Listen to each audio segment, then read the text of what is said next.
We offered a game to Esther, and she had such fun with it. When she loved that feeling of ease and flow so much. We encouraged her to start through the alphabet and choose a word that begins with A that feels in the vortex to her. And so from inside the vortex, it was easy. She said appreciation. And then just held the thought long enough that she received the feeling of complete alignment with her source.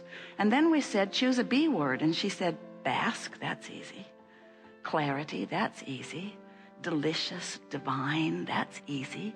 Energy, easy, ease, all easy. Fun, full, focus. Now from inside the vortex, focus. Ooh, focus is fun. Focus feels great if you're inside the vortex. If you're not in the vortex and you think focus, now it feels like harder work. So what you do, you get in the vortex and you're pretty sure you're in there, and then play the alphabet game. In other words, it's so fun to find more in the vortex emotional words. Esther found if she would preface her search for the word with, I feel more.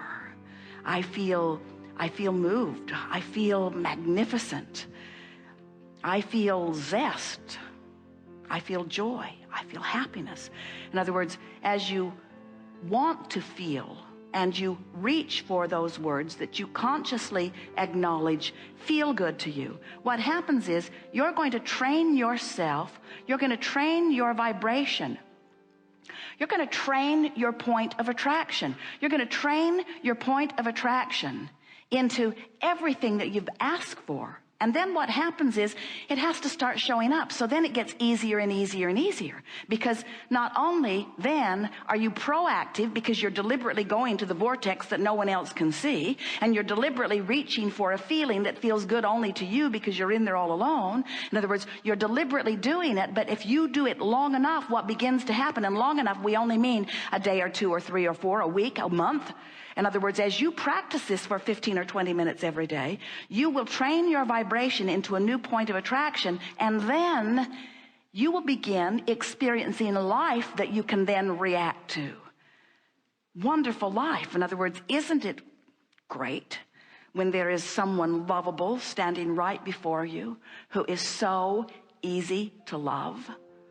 But before you know about the vortex, and before you know about how you can find the feeling of love even if you are surrounded by scoundrels, before you know that, then lovable ones usually just train you to be annoyed at those who aren't lovable. You say, you know, you could be more lovable and I would feel better. If your behavior were better, I would have a better life. And there is no premise more flawed or more disadvantaged to you than to believe that something that you have no control over has to be different before you can feel better. When you show yourself that you can feel better unconditionally, now you are one who lives unconditional love as the source within you always does. And now you can be the deliberate creator of your experience. And nothing is more fun than to be in a physical body in this leading edge time-space reality where contrast is giving you constant new bounces. So expansion is rampant, and then have the power and the wisdom to focus your energy, your thoughts, your emotions into alignment with all of that. And then to get to watch the universe knock itself out to bring you the manifestations, to show you your worthiness. That's why you came. That's why you came.